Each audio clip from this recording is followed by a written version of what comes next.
One, 2, 3, 4, 5, 6, 7, 8, 9, 10.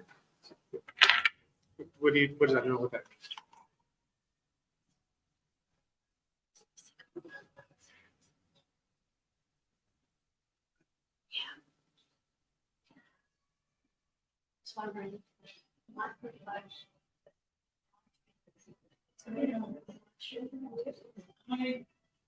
Yes, I am.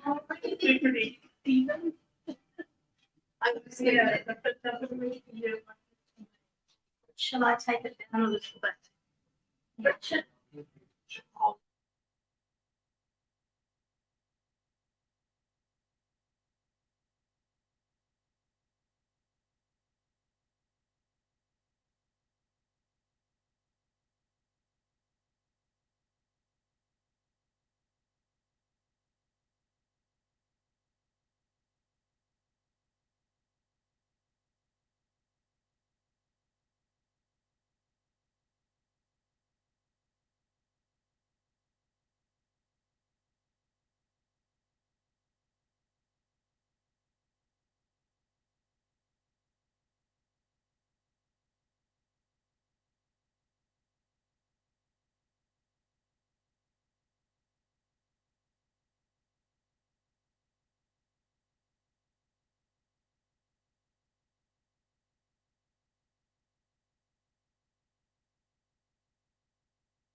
Test 1, 2, 3, 4, 5, 6, 7, 8, 9, 10, 11, 12, 1, 2, 3, 4, 5, 6. Yep, you hear me all right? Good.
Tēnā tātou e te whānau, e mihi ana hau ki te matua nui i te rangi, nāna nei ngā mea katoa, e mihi ana hau kia koutou, ko hui mai nei tēnei wā.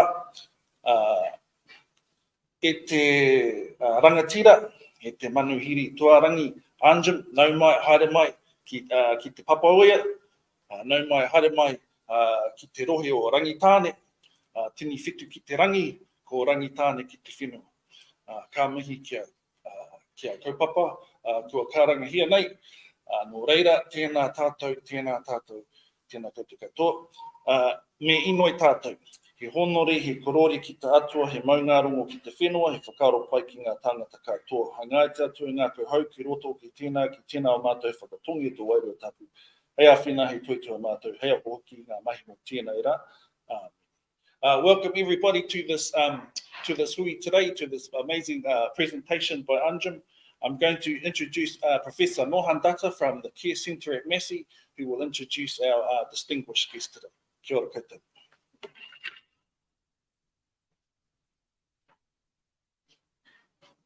Ngā mihi nui, Steve. Kia ora. Thank you so much for joining us in CARE's Activist in Residence series. We are delighted to have with us Anjum Rahman. And this particular series this week is focused on looking at hate on digital platforms and the ways in which we can develop policy frameworks around hate.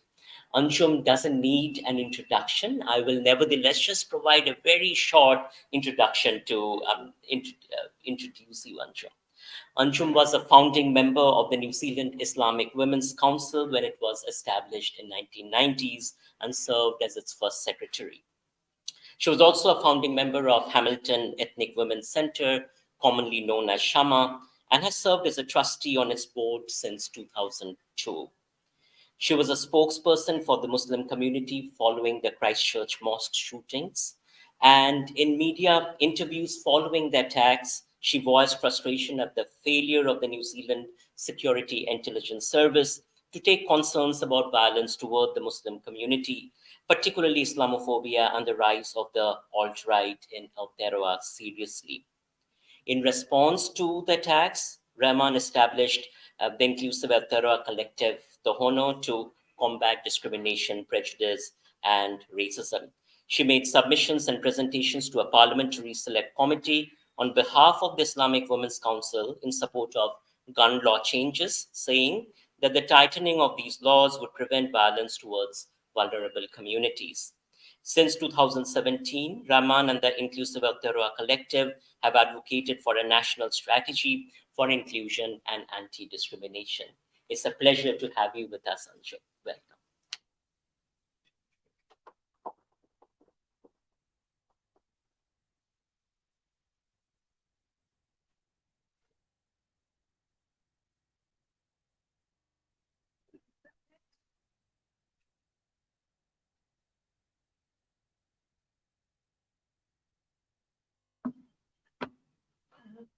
Tēnā koutou katoa.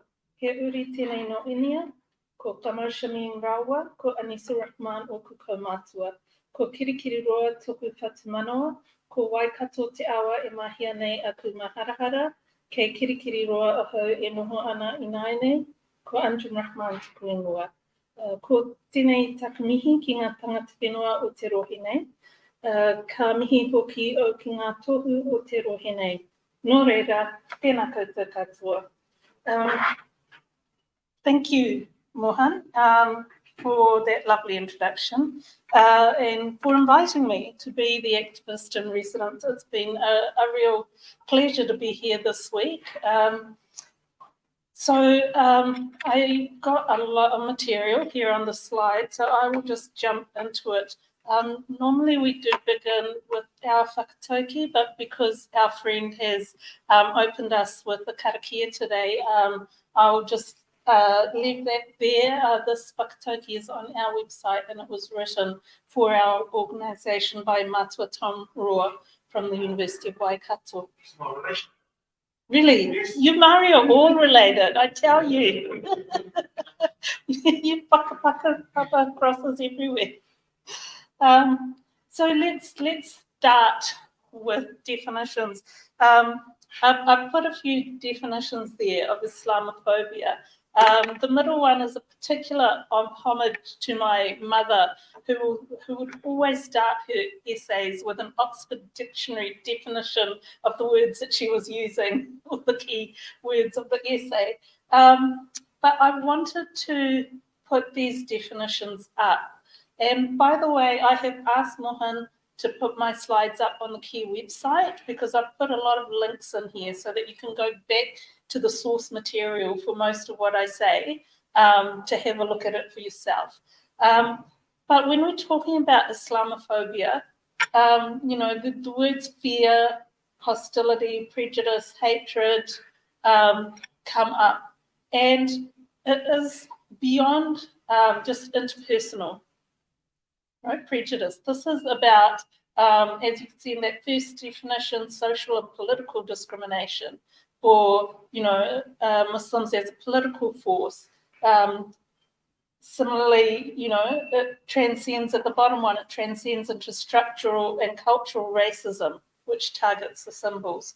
So we're talking about systems, structures, and ways of attacking that are beyond just the interpersonal prejudice or racism or discrimination that we see. And in fact, when you look at definitions of racism, they also are not about someone saying something mean to you. They're about the systems and structures which prevent people from participating fully in society, from making decisions, and those kinds of things, or for accessing services. So I thought it would also help to clarify what Islamophobia isn't. And what it isn't is someone criticizing your belief system, right? Or any aspect of your belief. That is a space that we should all be free to critique any religion. I should be able to take anybody's faith and say, I don't think you should believe that for this and this reason, or this thing that you believe is harming me in this and this particular ways, or will be detrimental to society because of this, that, and the other. That would apply to any religion. We have to be able to have those dialogues and discourses. And if somebody says that, I should be able to say, well, I respect your opinion. I'm going to continue with what I believe because this and that, whatever my reasons might be. And I may be able to convince, we may be able to convince each other, we might not. But disagreement in and of itself is not Islamophobia. And you can and should be able to vehemently disagree with a faith or belief system and yet still respect the individual and their right to be here and to participate in society. And my work in interfaith councils, comes from that basis that we sit in a room with people who have vastly different beliefs that we do disagree with. And yet we can create beautiful events and kōrero and dialogue because we inherently respect each other, even though we know we disagree with beliefs. And being offended, sometimes we're right to be offended, but sometimes, somebody says something that is critical and we feel really bad about it. That in and of itself is not Islamophobia, right? People are allowed to say things that you're going to find a bit hurtful, that are going to make you really uncomfortable. That's okay. We're not talking about that kind of stuff either. And certainly, particular countries where one religion is dominant, and that could apply to any religion, when you're critiquing the government and the state policies of that country, whether it's predominantly Muslim or Christian or Jewish or Hindu or whatever, that doesn't fall into the realm of Islamophobia. We should be able to critique states, state policies, their state programs, state actions, political rhetoric. All of those things don't fall under, as far as I'm concerned, the definition of Islamophobia. And I put a little but in there because context matters. And so one of the main bits of context in this is when you're a minority community with a majority that is something else. And then the volume of the criticism from the majority population becomes such that a small population doesn't have the resources or the numbers to refute it. And so then you don't have that balance of discourse and debate. And then it can lead to things like banning burqa, hijab bans, and particularly impacting Muslim women being able to participate and practice their religion fully in society, which has happened both in Europe, in Turkey, in Tunisia, and other Muslim countries. So there are times when you do actually need to look at the context of where the speech is happening or where the disagreement is happening and how it's playing out and impact that is having. But in and of itself, these things I don't think are Islamophobia. So, there we go. I did want to talk about, because we're talking about the Royal Commission recommendations and a lot of it has to do with national security, I did want to look at the impact of the War on Terror.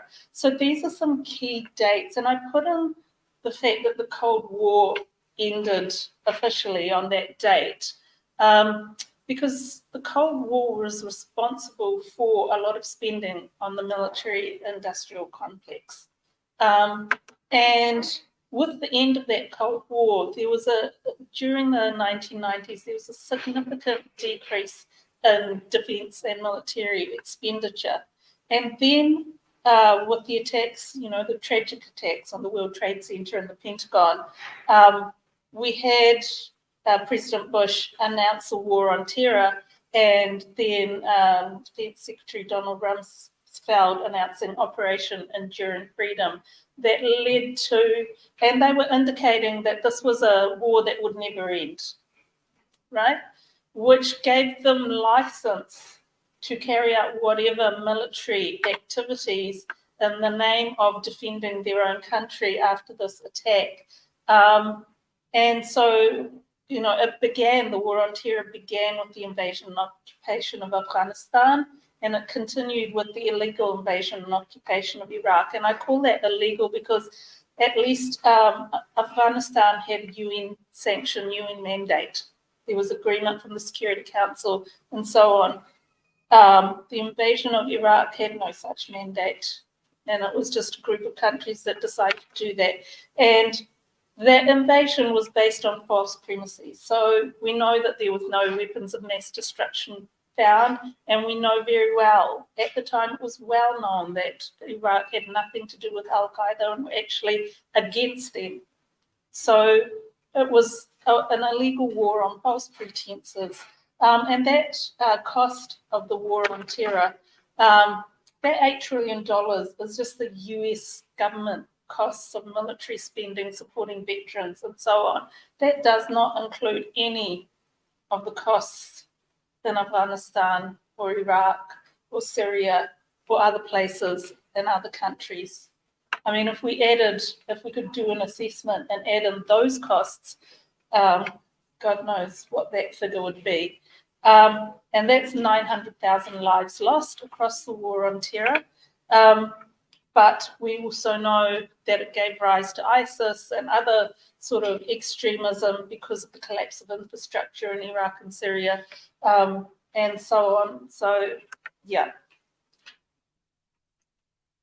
But what the War on Terror did, and again, this is a lot of words, the slides will be available if you haven't seen them, and I've got the links there, but there's a lot of articles, if you wanted to search them up, around the impact that the securitization of Muslims had. So in order to get widespread support for this war on terror, it involved the securitization of the Muslim community, and it involved presenting the whole Muslim community and Muslims worldwide as a threat, and Islam as an ideology as a threat.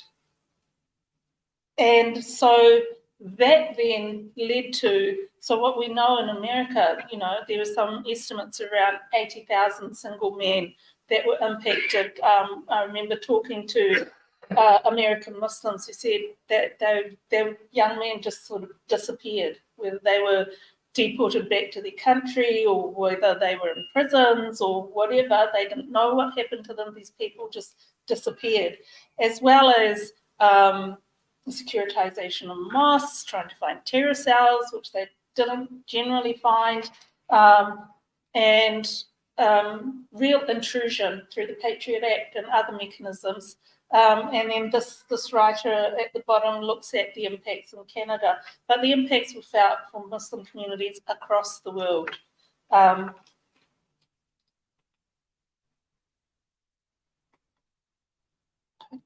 This way, sorry. So in our context here in Aotearoa, New Zealand, we were a member of Five Eyes, which was started in 1946, which was clearly not Five Eyes, but not called Five Eyes then because there weren't 5 countries.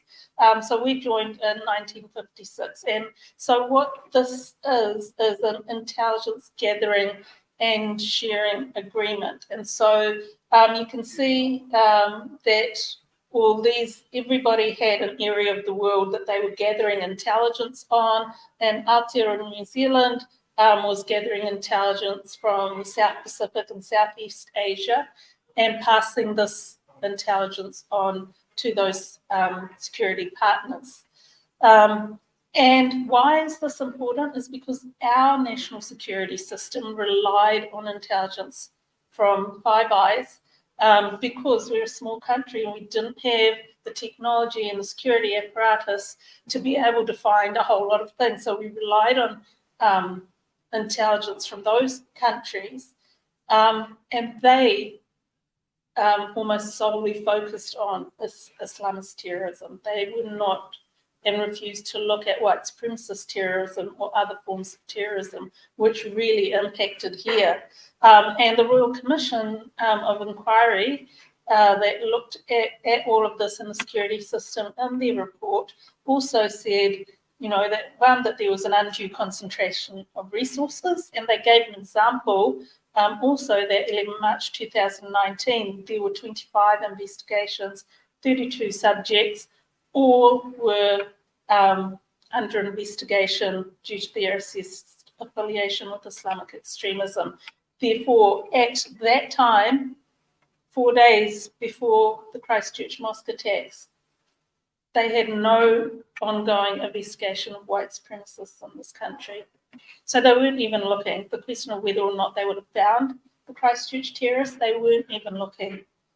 And I just wanted to quickly cover off how institutional and systemic discrimination works for the Muslim community here in Aotearoa. So what we were seeing a lot of, and we'd see it in patterns, so it wasn't constant, but particularly after 2001, and then as various events overseas would happen, so the Bali bombing, the London bombing, various other events in America, like the plans to build a mosque near the World Trade Center site, and so on, would see a rise in physical and verbal attacks and intimidation. I remember when the Danish cartoons, that whole controversy in the mid-2000s came out, and then a couple of New Zealand editors came out, all guns blazing, that nobody was telling them what they could or could not publish, freedom of speech, rah, rah, rah, and they published the cartoons. Interestingly enough, not a single Muslim had made any kind of public statement about those cartoons as to whether they should be published or not published. There was no call for them to not be published. They were fighting some enemy that certainly didn't exist here. But within 48 hours of that publishing, I had 3 different incidents of racial harassment. I mean, and that was, and I had no voice in this. I had no say in the decision.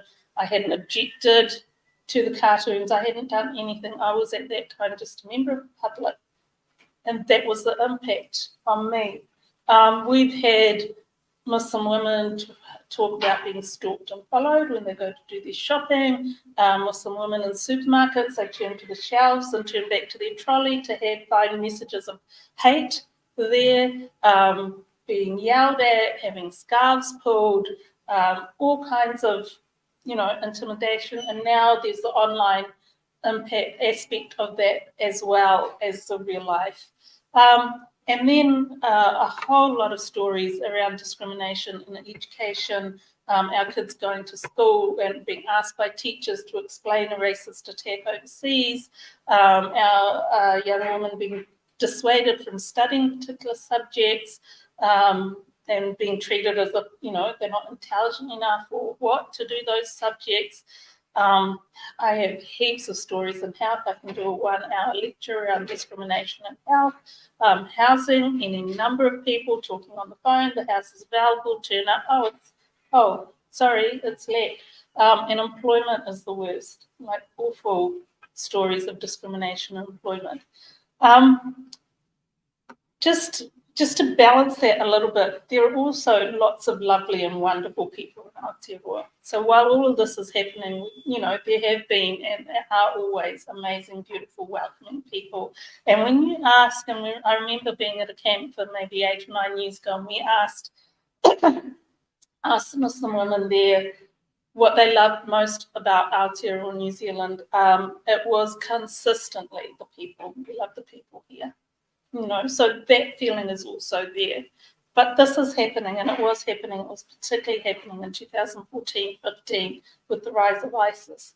And then with the institutional and systemic discrimination, we've already talked about the securitization. And I see I've done a double up around access to resources. So in terms of getting grants, a lot of startup organizations and a lot of the community gets grants through lotteries or from other gambling charities, and that whole pool of resources is not available to us. So in terms of community development, because we will not take gambling funding and support gambling in any way, that really impacts our ability as compared to other social service organisations or community organisations. The consistent negative media reporting, and this is an excellent article by Simply Shaver, Bulbuli and all, that showed that the more that a person consumed New Zealand media, the more likely they were to have negative views about Muslims. And that held across the board, regardless of political affiliation. So certainly media as an institution had been particularly damaging, and I do feel that they've improved a lot, but the impact, is there and researched. And then ignoring lived experience, and I've updated the slide when it goes up. I've linked to, because I've talked about this, and so has Alia Dansizen from the Islamic Women's Council, a lot about us trying to raise our concerns with government and be heard. Eugene Bingham from Stuff did a series of 7 articles called See No Evil, and I'll have the link in there so that you can see how he has documented all the things that we raised, but also the Islamic Women's Council submission to the Royal Commission is available that documents all of that as well. So really, trying to get government to pay attention and then not believing us was, in our eyes, disastrous when it came to Christchurch mosque attacks. So I'm going to try and make this as exciting as I can. Apologies if it's a little dull. But the Royal Commission of Inquiry, in their report, they had 44 recommendations. And the Labour government of the day and Prime Minister Ardern made a commitment to implement all of the recommendations. So there's 18 recommendations around the counter-terrorism and security, national security stuff. There's 6 recommendations around firearms licensing.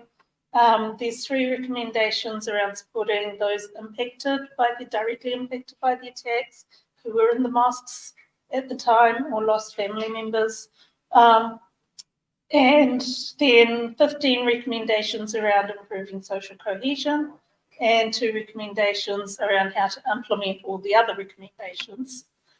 So I'm just going to go through what I found and what I know of what the government has been doing in relation to those recommendations. Now, these are all a bit higgledy-piggledy. I should have done them in the order of the recommendations, but I did them in the order of when I thought of them. Yeah, it is what it is. So this recommendation 42 is around reporting hate crimes. So Aotearoa New Zealand did not, the police did not record hate crime. And so there was a change to the Sentencing Act that required a judge to take into account if the crime was a hate crime in sentencing. But hate crime in and of itself is not in the Crimes Act, and there is no intention to have it in the Crimes Act. And what that means is that we're at the whim of the police commissioner of the day, because there is no statutory requirement for the police to report hate crime. And that can be quite precarious, and we're at the mercy of the government of the day, who provides funding for the whole infrastructure of recording hate crimes. But there has been a lot of work on this, and the work is not just in the infrastructure, the online systems, the reporting and recording systems, but also widespread training within the police of what is a hate crime and why it's important, and how to when it is a hate crime and when it isn't, and a lot of auditing and review to make sure that nothing has been missed, and that nothing that should have been flagged was not flagged. So they do pick that up, and also that is something that was wrongly flagged as a hate crime is also audited, so that they take that flag off if it was wrongly flagged. So the team that is working on that, they're actually really, really good, and I think that is a great piece of work, so I'll give them a big tick on that one. He Aranga Ake, which I put as recommendation 3, but like some of these recommendations have A, B, C, D, E, F, so it's kind of part of recommendation 3. So this is basically what is commonly known as de-radicalisation programs. And so if someone is going down that path or has been convicted, how do you bring them back? How do you get them out of being enmeshed in that ideology? There has been quite a lot of discomfort with He Aranga Ake, and so I think that a lot of people in the community feel it's not going well, or that there hasn't been enough community engagement. Some of the things that certainly I've raised, and this is, it's difficult, but I feel like that they are dealing with each individual on an individual basis, and they're not collecting trends, and they're not engaging with other government departments to say, these are the types of things that are coming up, here's where you need to do prevention work. And some of that is the way that government doesn't actually talk to each other, and it isn't quite cohesive in itself. So, but yeah, so it is there, it is being developed, it works through, I think the police is leading it, but corrections is also heavily involved. The firearms legislation, the terms of reference of the Royal Commission actually prevented them to make recommendations on firearms legislation, but straight after the attacks, within a month, the law had gone through to ban military-style semi-automatic rifles of the style that the killer had used. And then the next year, there was a whole, significant change to the Arms Act that created the Firearms Registry, which was also not in the recommendations. So we're now at the stage where not only the owner of the gun has to get a license, but every single gun has to be registered. And so that has only really started relatively recently. And of course, they had the people could hand in their guns and get cash back, all of that stuff. But the training on firearms, the Royal Commission really criticised the police that their staff were not well trained on the licensing process. So that has been worked on. I couldn't find a link for that was relevant, but I do know that they've been working on that. And moving the licensing system online, which I think was a no-brainer, would have happened 20 years ago, has only recently happened. since the attacks anyway, so at least they're doing that now. And I've added a couple of words to this next one around changes for overseas applicants. That's to do with the licensing. So one of the things that happened with the Christchurch killer is you're required to have 2 referees to get your firearms license. And one of those referees is supposed to be a close family member, and another one is supposed to be a really close friend who's lived with you or, you know, has very good knowledge of you. Now, this guy came into the country and got a license within a month. He had no family living here. And the people that he put as his referees were people that knew him from online gaming and that he had stayed with a maximum maybe over the years 2 weeks or 3 weeks. That was in 2017, August. In January 2017, his sister has said that at that time she had concerns about him, but they never called her or talked to her prior to granting that license. So the Royal Commission made some recommendations about if someone has come from overseas around what they need to do. And so those changes have been implemented. They did ask for a strategic framework to prevent and counter violent extremism. So DPMC's Department of Prime Minister and Cabinet, they have done a strategic framework. I can't find it online. I emailed them yesterday and I haven't got a reply back, but I was involved in the working group to develop that. And then they have announced funding so that in that link you'll see all the projects that have been funded with they had a $600,000 funding pool for people in community to do programs to prevent and counter. How are we going? Let me be quicker. He Whenua Taurikura, the Centre of Research Excellence, because they wanted better and more research around counter-terrorism. So that sits in Victoria University. And then they also decided to call annual conferences, which are actually run by the government and DPMC, He Whenua Taurikura. So they've been doing those every year because the Royal Commission asked for them to do that and have community government and other experts, academics come in and have, talk about all of these issues. So they've had 2, and the third one will be in Wellington later this year. They've developed the National Security Strategy, which they were asked to do, and I've got a slide on that later. But, the requirement to do so is not in legislation yet. The Kapuia Ministerial Advisory Group, this was the final recommendation to have a group of community members that hold the government to account for their implementation of these recommendations. So they've got that set up and working well. I applied and didn't get it. Sucks to be me. They appointed the lead coordination minister, so the Honourable Andrew Little is coordinating the whole of government implementation of these recommendations. They were asked to provide systems where you could report. So once again, with the Christchurch killer in December 2018 and over the New Year period, his mother came to visit him in Dunedin and had serious concerns around his mental health and the way that he was behaving. As far as I'm aware, she did not report that to anyone. And it's critical that when you have those kinds of concerns, and in the Royal Commission report, she talks about them going to a cafe and he insisting that they walk out because he would not be served by a brown person. And these kinds of behaviours, as well as his mental health. So now there are reporting systems. The 105 is the police non-urgent reporting, and then SIS has an online reporting system as well. The question is what happens when you report, because one of the reasons that people are afraid to report is they don't want the person to go to jail, their loved one to go to jail. What they want is for them to get help.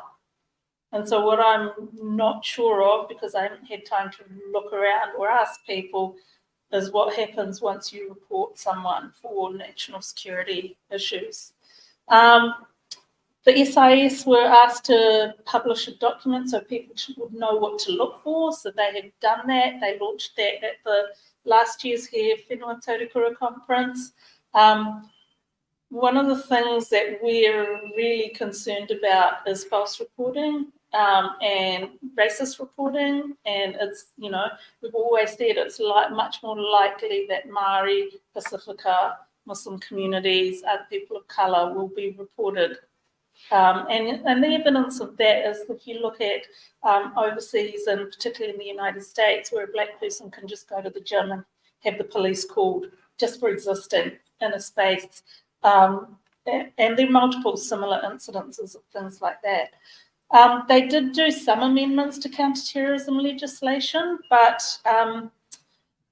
it was very piecemeal. I've linked to an article that I did in the spin-off at the time where I'm really critical of those things. But what the Royal Commission asked for was a wholesale review of all counterterrorism laws, including the Terrorism Suppression Act and Security Intelligence Service Act and all of the things, but they haven't done that, I don't believe. The classification system, boring, but it is important in the sense of who can see material. So if they classify material, it's not available to the public. And the Royal Commission was asking them to be more transparent around national security stuff. So they made some changes, but not, they're saying they're being more transparent, but I'm not sure that it's actually what the Royal Commission asked for. The social cohesion framework, that is up and available. The funding pool was $2 million that they had attached to that. That has all been allocated by 30th of June. And so if you click on the funding pool link, you'll see all the organisations that got that funding. I'm not aware that they got, I couldn't find anything to say they got anything out of this year's budget for social cohesion, which if not is really problematic. This collective impact board is around victims and providing support for the victims, so that is there. One of the recommendations was we had an Office of Ethnic Communities that was situated in the Department of Internal Affairs. Royal Commission said it should be a standalone ministry. So it's a ministry, it's still administered by DIA, but we now have a ministry. So those are the things that I could find, and I can't say that I know everything about every one of those recommendations. They're really detailed, complex, and I'm not an academic or a researcher or an expert in security, but I've done my best to get all that information collated for you. So these are some of the things. So prior to the Christchurch attacks, we would never know what the national security priorities were, but now they publish them. They published the strategy document. So these are some of the things that they're looking at, and I haven't had time to read this to see what the plans are for dealing with disinformation. There's definitely online, and if you look at the conversation Mohan and I did on Kev's Facebook Live, we've spent a lot of time talking about that, haven't we, the foreign interference and espionage, so I won't go through it again. But yes, so there's those things. What's missing, and I'm sorry that's really small type, and I'm not going to spend a whole lot of time on this because there's so much, but these are recommendations. I couldn't find if they've got a minister to lead and coordinate the counter-terrorism effort, but I suspect, because nobody has named a minister of that, but Andrew Little did hold the SIS and GCSB and the Royal Commission recommendations lead, so I expect that he's seen as the minister for that as well, one would think. They've done nothing around setting up a new national security agency and combining SIS and GCSB. Don't know if it's on the card. There's a bunch of recommendations. So they've done a review of the Intelligence and Security Act, which is one piece of the counterterrorism legislation. So that's a link to the press release around the review.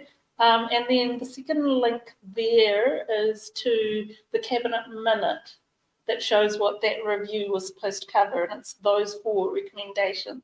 I've added now to the PowerPoint that the Auditor General did in fact do an audit of the system's governance. Again, I don't know that that's fully what the Royal Commission was doing for. Yeah, I'll go to 34 and 35, which is asking the public service to increase diversity. and report on the progress. And so I don't know if you can read that from the back. Susie Wright sitting at the back when there's all these empty seats at the front. But this is the 2022. So if you look at the population, 70% European, 87% of Tier 1, the top level leadership is Pākehā.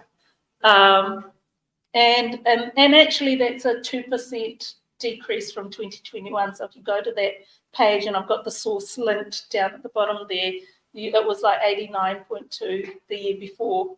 But you can see that it's still not quite proportional, but Pacifica and Asian and MELA is that wonderful category of Middle Eastern, Latin American and African. None of those in Tier 1 and 2 and a 0.8 in Tier 3. So while they're doing a lot better, so if you look at all of public service, much more diverse, but that's because they're trying to bring that diversity through at entry levels. The key decision makers, they still don't have that diversity in there. But what it means is the way that you think about systems change, culture change within the organisation will not happen until you get that diversity at the top level. Oops. And then there's a few more, Rec 38, there's a lot more, government is consulting a lot more, and it's quite exhausting because there's so many consultations going on, but they still, and I think in terms of the way that they've worked, the MSD social cohesion framework, the preventing and countering violent extremism framework, those things, they did go out to communities, they did community working groups, they did, but even then it was at the involve and collaborate, it was really at the involve level. It wasn't so much at the collaborate, and it's certainly not anywhere close to co-design, let alone the Te Tiriti obligations of Tēnā Rangatiratanga. It certainly wasn't co-governance, so there's still a lot of room for improvement. And all of the recommendations around hate speech and objectionable material, not done at all. But there is a consultation document. The consultations finished on 31st of July for the Safer Online Services and Media Platforms consultation, which is about how we regulate online spaces and media. So, it's almost over. What next? So we're sitting here looking at an election, and we had a government, as I said, Prime Minister Ardern committed to implementing all of these recommendations. I've kind of been sitting out this election, so tell me if you know. I don't believe any other political parties have made that commitment. So what will it mean for all of those programs that have been implemented, the funding of those programs, and what will it mean for all the things that are in progress and not yet implemented, and what will it mean for the things that haven't even been started yet? For me, that's a major concern. It's a huge concern. Islamophobia is still trickling along. If any of you were watching the Wellington protests, there were hugely Islamophobic statements along with anti-Semitic statements and all sorts of stuff going on there, pictures of the Christchurch terrorists and so on. That was all part of the mix of what was supposedly an anti-mandate protest. But, the types of Islamophobia that I talked about, they're still all there.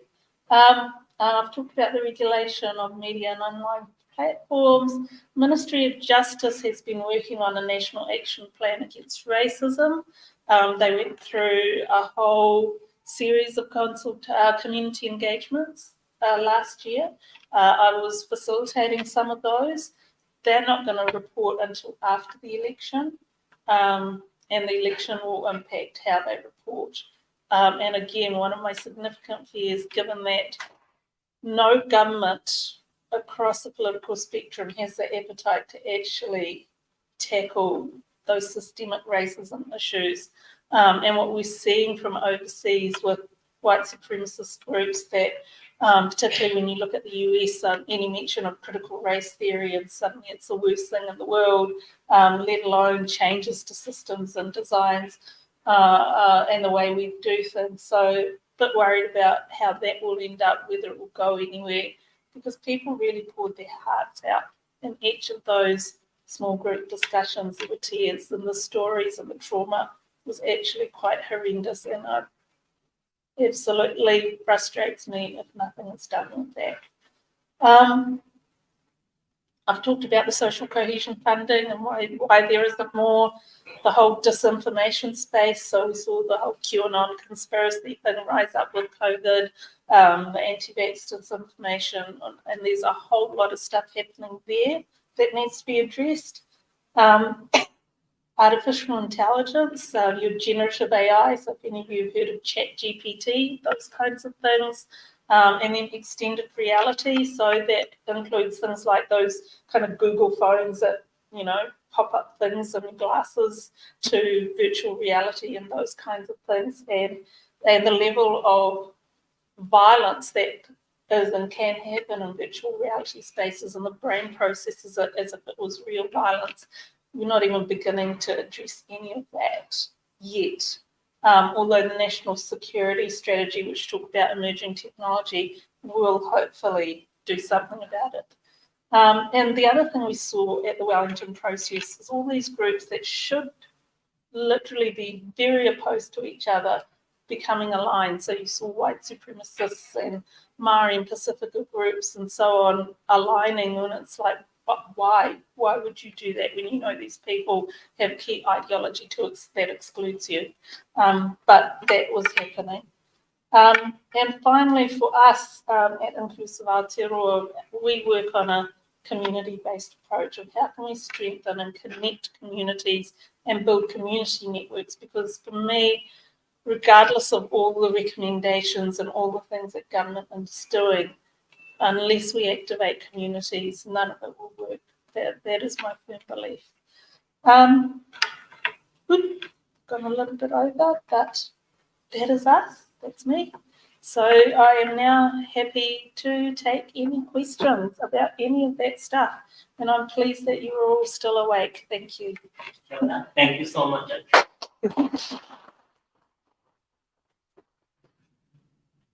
So we open up the floor to questions. I'll bring the mic around, and we have about 10 minutes for questions.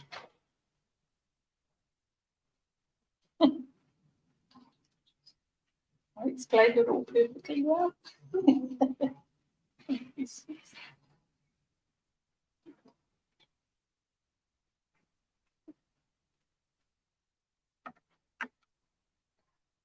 Kia ora, welcome. I'm Anjum. I work here with the library team.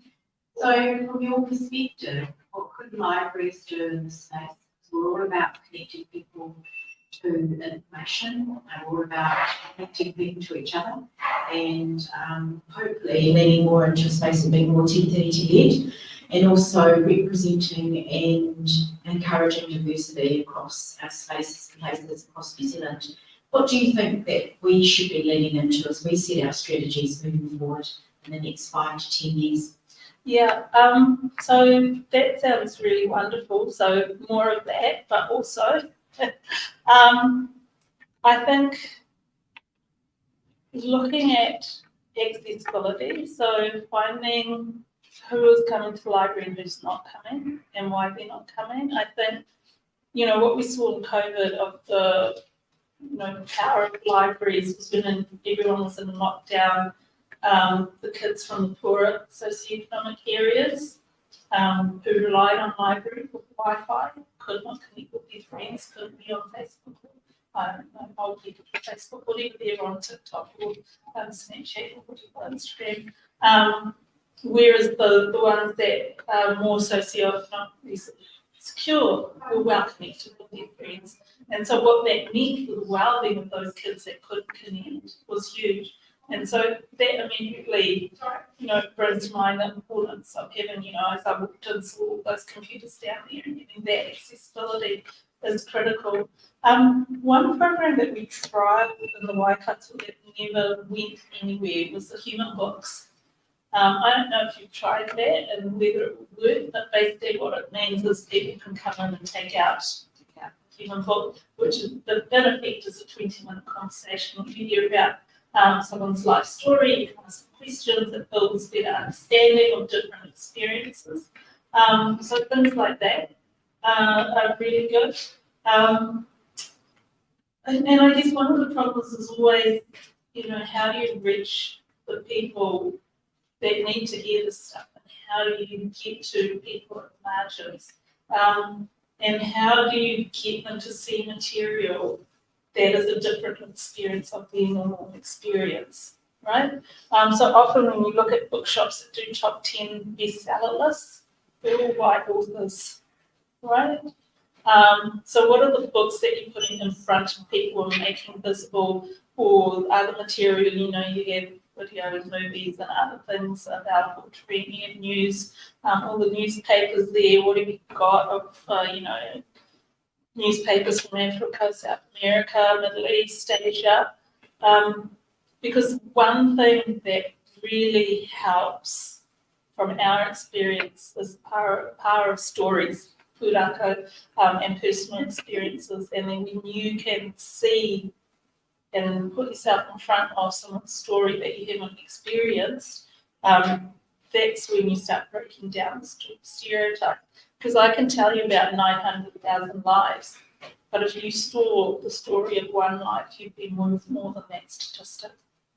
That's proven in research, right? So how can we get our stories in front of each other? So to me, that is the space where that's what you do. Hold stories here. So, yeah. Hope that answers the question.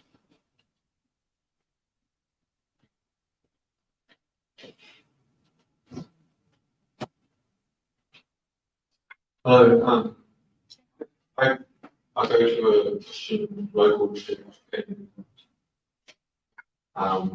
because of the community is more different as cultural values and stuff.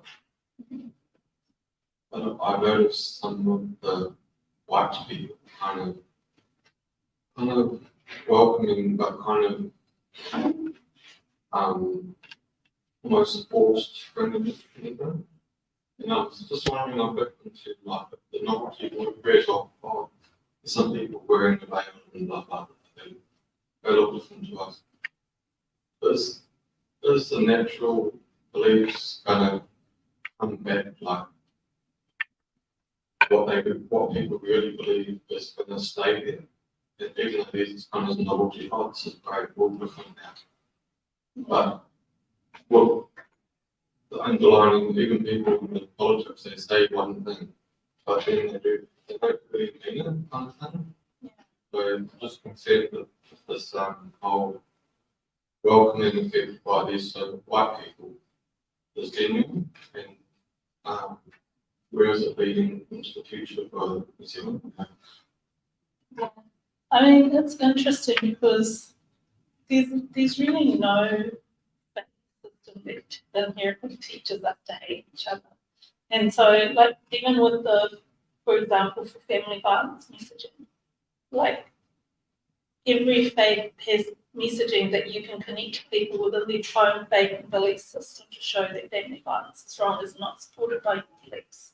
And so I also feel that pluralism, that diversity, that reaching out and welcoming is a part of all faiths. And so for me, the first place is to, is for your, the people that have the power to speak within the church, to be putting those messages out and using scripture, and using whatever it is that you have in your belief system, stories, examples, to build that culture of welcoming and acceptance. And then secondly, I think again, it is that space of connection. So I've actually delivered a sermon at St. Stephen's Church in Kirikiriroa, Hamilton. I've delivered sermons at the Unitarian Church. I can't remember what St. Stephen's is. I feel like I want to say it's Methodist, but I'm not sure. But you know, you don't have to ask someone from outside. If the person giving the sermon, if they can give the opportunity for people of different cultural backgrounds to have some speaking time within the service and to share some perspectives, again, it humanises them a bit more. So it's like, what can you build in? One of the projects we did at Inclusive Aotearoa is called the Inclusive Faith Project, and that was about how we can make faith spaces, all faiths, more inclusive of disabled people.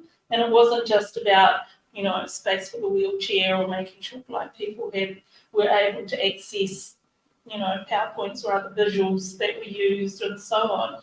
It was actually also about core belief systems that saw, for example, for some faiths that the disabled person is a punishment for the parents because they sinned. So feelings of shame around that, hiding photographs, or the notion that they need to be healed, so they're not whole and good enough as it is. So really, and so there is, yes, disability is leading that project and developing resources to support faith communities. And when we have those conversations, they did a series across the country of bringing disabled people and faith people together, and sometimes they were both, to talk about these issues. That kind of conversation is really powerful as well. So creating the spaces for those conversations to happen and facilitated spaces, because sometimes you can have a free-for-all, but often you need to have someone that is managing the space and keeping it safe for everyone. So again, those are some things you might try. But yeah, and that's what I really do believe, where each faith dances are there within one faith. We have time for one more question.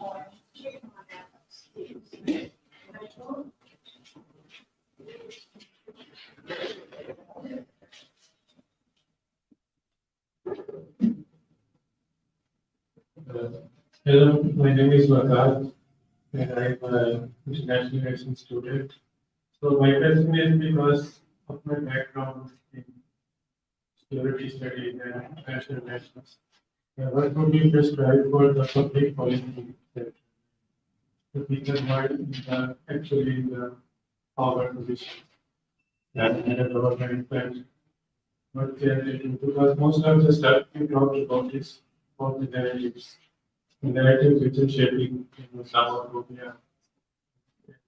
The narratives which are shaping terms like the giant states, the politics behind those times. So what do you suggest for the intelligence and the academic what can they do? Like whether they can write or they can speak, what will be the policy of that? Yeah. So some of the things that they need to do really is that connection with communities is really important. And some of that wasn't happening well before. So if someone has come through the system and has done something, and an example I'll use is the Little attack. So he came through because he had viewed and possibly shared, I can't remember, ISIS videos.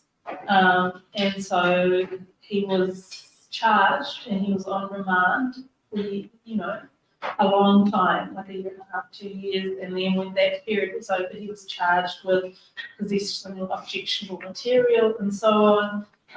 And at the time of 2018, when the court case again came up, there was a rehabilitation plan put in place for him, which the judge approved, but corrections wouldn't implement it, right? And had he been connected to the community and had that rehabilitation program been in place, the outcome could have been different, right? Because a lot of these people that go down certain paths, they are isolated, they already have mental health issues sometimes, not always, and they're not having the person-to-person contact. So I think that's a key part of policy, is working with communities, both in the prevention phase and then in that, you know, de-radicalisation, if you will, they call it something else, that actually gives better outcomes. And that sits with, not just counter-terrorism, but other crimes as well, that when people are better connected in communities, and not going into the school of crime that is prison, they're likely to have better rehabilitation and less recidivism. So those kinds of policies, understand that also it's a matter of policy, making sure that you have diverse staff that understand the cultural context, right? Because what we have certainly felt is certain things have been securitized when they shouldn't have been. And I always remember a story of some friend of mine telling me that her neighbour, the kid, posted on Facebook something like, how about we all don't go to our exams today? Next minute, he's got police at his door, being from university, and they had to spend something like $10,000 in legal fees to extricate him because that was treated as a threat. Right?